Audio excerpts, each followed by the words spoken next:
Hello good people, আসসালামু আলাইকুম। Welcome to easy learning with doctor Saika. খুব ইজি একটা প্যান পাস্তা করছি। একটা প্যানে পানি নিয়ে তাতে একটু লবণ দিয়ে দিলাম। এবার ১ প্যাকেট পাস্তা সেদ্ধ হওয়ার জন্য দিয়ে দেব। একটু তেল দিয়ে দেব যাতে পাস্তাগুলো গায়ে, গায়ে লেগে না যায়। এখন পাস্তাটা সেদ্ধ হয়ে যাওয়ার পরে একটা প্লেটে ছড়িয়ে রাখবো। অপর একটা প্যানে আমি বাটার দিয়ে দিলাম। তাতে পেঁয়াজ, রসুন একদম কুচি করে রাখা সেটা দিয়ে দিচ্ছি। এবার 1/2 কাপ চিকেন নিয়েছি, সেটাতে একটু সয়া সস মিশিয়ে সেটা ভেজে নেব। একই প্যানে ভেজে নেব যাতে ফ্লেভারটা ডিস্ট্রিবিউট হয়। এখন আমি একটু সিজনাল ভেজিটেবল দিয়ে দিচ্ছি। আমি এখানে টমেটো আর ক্যাপসিকাম দিয়েছি। এখানে অল্প একটু টমেটো সস দিয়ে দিচ্ছি। আর সেদ্ধ করে পাস্তার যে পানিটা আছে সেটা একটু দিয়ে দিলাম। এবার একটা বাটিতে আমি sweet chilli sauce, soya sauce আর বারবিকিউ সস মিশিয়ে নিয়ে সেটা দিয়ে দেব। তারপর অল্প একটু লবণ দিয়ে দিলাম।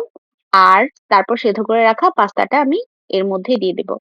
এখন সবগুলো ভালোভাবে মিশিয়ে নিলেই হয়ে গেল। তারপর নামানোর আগে আমি একটু এখানে মোজারেলা চিজ পাউডার দিয়েছি। আপনারা চাইলে শ্রেডেড মোজারেলা চিজ দিতে পারেন অথবা নাও দিতে পারেন। আর সবশেষে একটু সেসামি সিড দিয়ে দিচ্ছি। রেডি হয়ে গেল। এটা বানাতে কিন্তু খুবই ইজি, কিন্তু খেতে অনেক মজা। আশা করি বাসায় ট্রাই করবেন সবাই। সবাই ভালো থাকবেন। Thanks for watching. আল্লাহ হাফেজ।